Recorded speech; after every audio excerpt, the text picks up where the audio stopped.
Have you ever been part of or led a project where conflicts seem to lurk around every corner, threatening to distract your team's harmony and project success? Today, and I do mean today, we're going to unravel the art of conflict management in project environments, blending a little bit of PMBOK with a little real world scenario. So, I challenge you and I ask of you, don't let conflicts destroy your project. Make a decision today. I'll give you till tonight to think it over, but in the morning, I need you to take action to be a resolution champion your team needs. If you're new to the channel, I go by the name of ED. For all you smart and intelligent folks out there, listen, that just simply means Ed. I have an 8-point framework, and these 8 points, my goal, my mission, my job today is to be able to unpack today's amazing topic, which is conflict resolution discussion. How to manage team conflict. Do you mind if I share a story with you, family? You see, one of the things about conflict is I used to have the adage, and I kind of still do it, but I'm getting a little bit better with this, that all conflict is not bad. See, what conflict does is really pushes you to either do one of the two things, either address it or hide it under the rug, because conflict also allows you to see things that maybe you weren't really paying attention to because maybe you had your head down and you were working. So I remember this situation where I had this stakeholder that I'm leading up the project meeting, and he would all it would never fail. He would always show up 5 to 10 minutes late, and he would say, "Well, what are we talking about?" Like, as soon as he got on a call, doesn't matter who was talking, he would disrupt the call and say, "Okay, what are we talking about?" And because of his title, we got caught up in the whole title. Well, I say we, but I was at a point where one time was already good enough. But when he did it for the second time, I jumped on it immediately and I said, "Hey, after the call, can I talk with you about the project? There's some things that I want to discuss." And the reason why I did that, family, instead of saying, addressing him, in a public forum like that first, is because I needed to get an understanding of why does he come to our meetings and disrupt the meeting, where there's always a meeting recap. There's always a way he can talk to anyone if he missed something, if he had maybe a meeting that was right before it and it ran over. So there wasn't really any excuse for him to do this. So when I pulled the gentleman to the side, I asked him, I said, "Why do you come on our meetings 5 to 10 minutes late every time we have a meeting, and then you disrupt the continuity of the meeting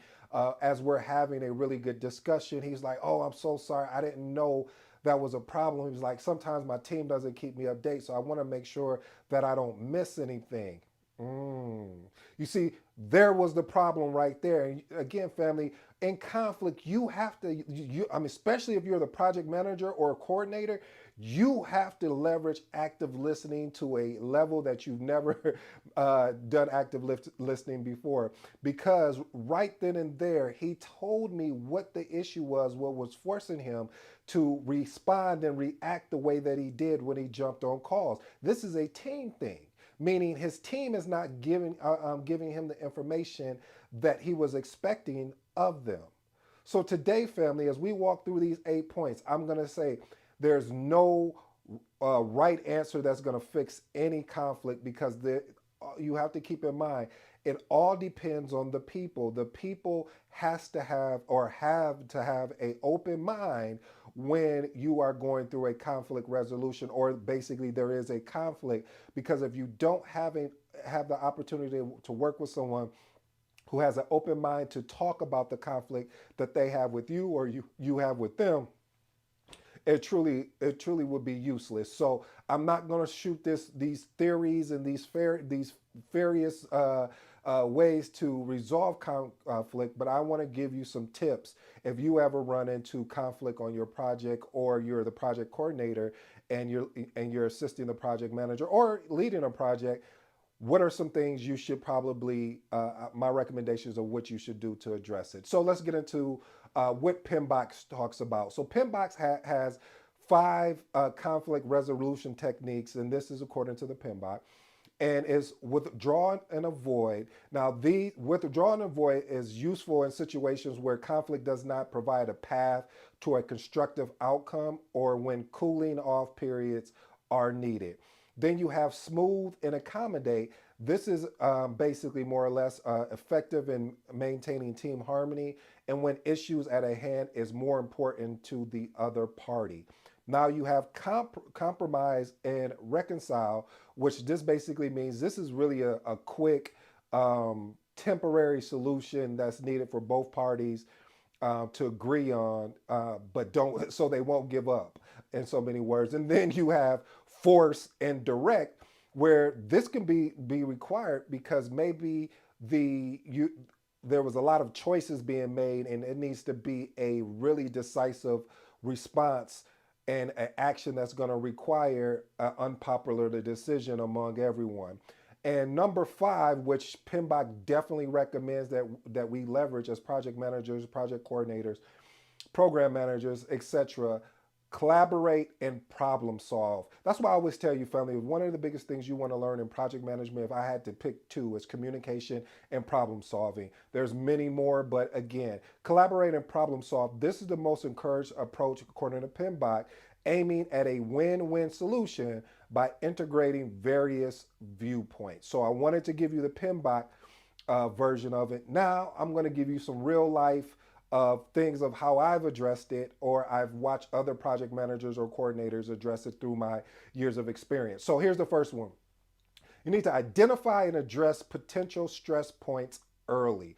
What does that mean? Family, that means when you see an issue on a project, you need to get in front of it fast. One of the things I recommend is creating, ensuring that you do a kickoff meeting on a particular project.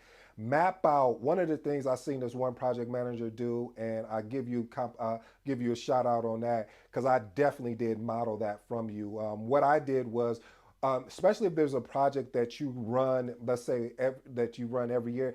Matter of fact, scratch that. Even if you don't run it, this particular project, this framework will be useful for you. So one of the things that I've done is build into my kickoff deck some of the things, stress points that I've experienced over the years and how they will be addressed on this particular project. So right away, you're already attacking what the problem is from the get-go. So there's no gray area, there's no pie in the eye, or there's no miscommunication. I'm communicating to you now. If this comes up, this is how we're going to address it around resources, around time, around cost, around the quality. So this is a very important thing. Family, while we're on that topic, I still want to ask you, what is the single biggest challenge you're having in project management? Leave it in the comments. I would love to hear it. And I may even make a video off of your particular comment. All right, let's move on to point number 2. Set expectations early and often. And again, set expectations early and often. Reason why I say that you need to do this, family, is because expectations has a tendency to shift. They have a tendency to change. So what the expectations were a month ago, they may have changed because of the project need. Sometimes what happens is, and I've seen this personally as well as on projects, is that we forget to talk about the new expectations because of how the project shift. And we're thinking that people should know. No, they shouldn't know. They shouldn't be a mind reader. What they should do is be able to be open to listen to how the expectations have shifted, and you need to articulate that out to the particular project team. Point number 3, establish and lead with open communication. Listen, you need to have an open communication where team members or stakeholders can express their concerns, provide feedback, and this is going to reduce misunderstanding. Now, here's the caveat. This is where this gets dangerous. If someone is giving open feedback on you, I would say don't take it personally, but that wouldn't be smart of me to say that. So what I will say to you is when you hear the feedback, take a minute to digest what is being said about you. Is it about you or the work output that you're providing? Either way, you're still connected to both. So once you understand what is being said about you, again, take a step back before you move forward, because what you don't want to happen is you become emotionally involved and coming from more of an emotional response than more of a factual, more of a strategic response. And trust me, we've all done it where we're responding emotionally because we felt under attack. We're trying to defend ourselves, which is nothing wrong with that. However, you want, especially if you're in a professional environment, which I believe most of you are, if you're watching this information, listening and watching this information, you want to ensure that you're leading with facts, that you're leading with no opinions. These are just the facts of why you did what you did or you're doing what you're doing. Point number 4, encourage team bonding to build trust. You know, one of the biggest things I used to love doing was doing team bonding. Team bonding meaning that it could be say, hey guys, you know what? Um, we're going to take the rest of the day off and we're going to go to a event park, or we're going to do a virtual online what is those escape room, because I've also seen those. I've actually done a team building on a physical escape room, and it's, you know what's so funny, I learned more about the people that I never would normally have conversations with than I ever had, because some of these were executives, and it was, I mean, man, it was so much fun. It was fun because we got to know the person outside of work. We got to understand their temperament, and then that allows you to understand, like, oh, okay, so you're really not that person. This is just how you are at certain moments. So how do I get you to give me a blend of both so we can move forward in this project? All right, point number 5. Focus on solutions, not blame. That was one of the things that I had to learn. You know, I always share with you about how my mom was saying. It's also in that book about you have to pick and decide when you're going to fight your battles, because every battle that comes up against to you is not a battle you should fight. You're going to have to pick and choose and pick, and I say also pick and decide, because again, you want to be prepared if you are attacked, but you really want to focus on the solution. Yeah, this person is talking crazy. Yeah, all right, I get you.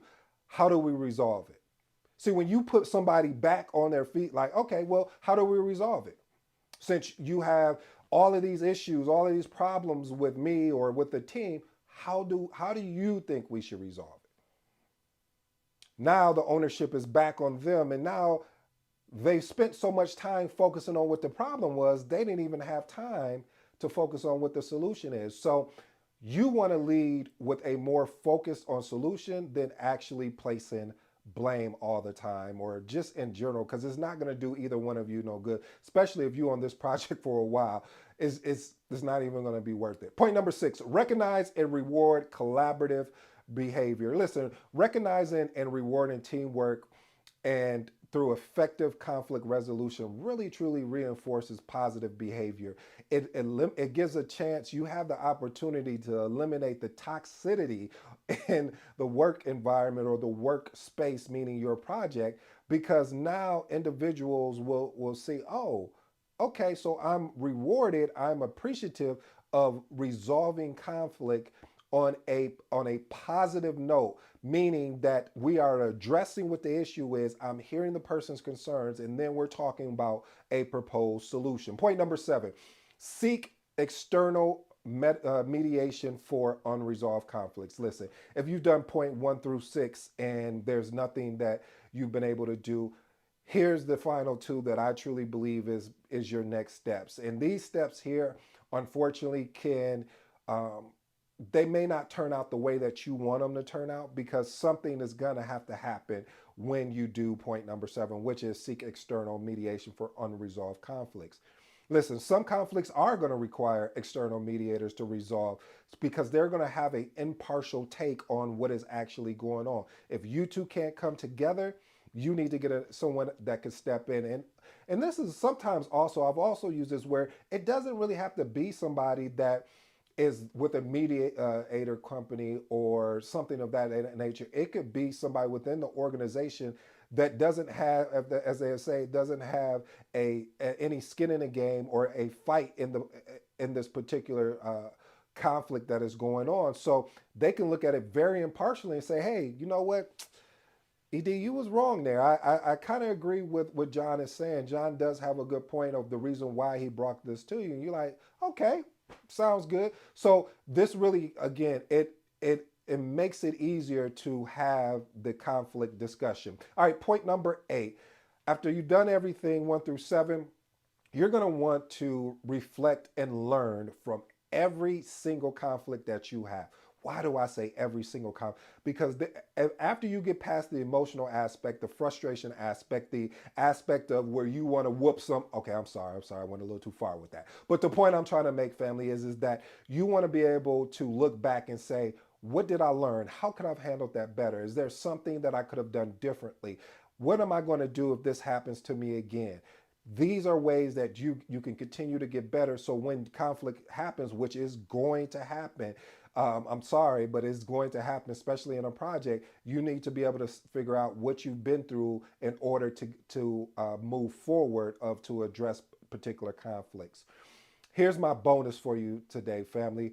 Facilitate a constructive disagreements using a collaborative technique. What are you talking about there? What I mean by that, family, is really having the ability to create innovative solutions. Don't just go with the same plain Jane solution. Well, I'm not going to talk to him. That's not a solution. I won't, I don't want anything to do with it. That's still not a solution. A solution is saying, hey, I know where you stand. You know where I stand. Maybe we can't get along there, but we still need to work together. So let's not let our situation get in the work and in the middle of the team's success. Don't allow our situation to even get into the way of our success.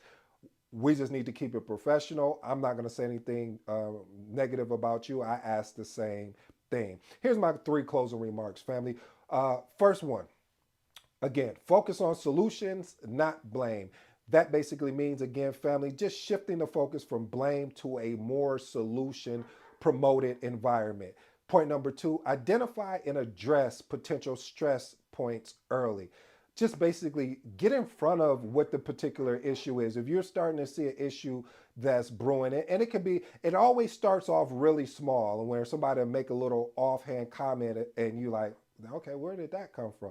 You need to get in front of that right now, because there's going to be more that's coming with that. So you need to find out where this particular stakeholder really is at with how they feel about you. And really, let me step back on that. It's not about how they feel. It's about the disruption that they're creating, because they won't talk to you on a one-on-one basis to say, this is what I'm feeling, this is what I'm thinking. And the last and final point is establish and lead with open communication. Again, family, in order to resolve something, you need to be able to have open conversation about and be very transparent about what you're thinking and how you're feeling. Because if you don't do that, again, something small can happen and you can explode, and people would think, why is this person exploding? Why is this person responding and reacting the way they are? Family, I hope this helps you. This is really, truly, conflict is not even just in your career, even in your personal life, is going to occur. But how you address it, like I said, leading with a more focus on solution and not blame, is going to put you ahead of a lot of people that all they do is focus on the problem. Until next time,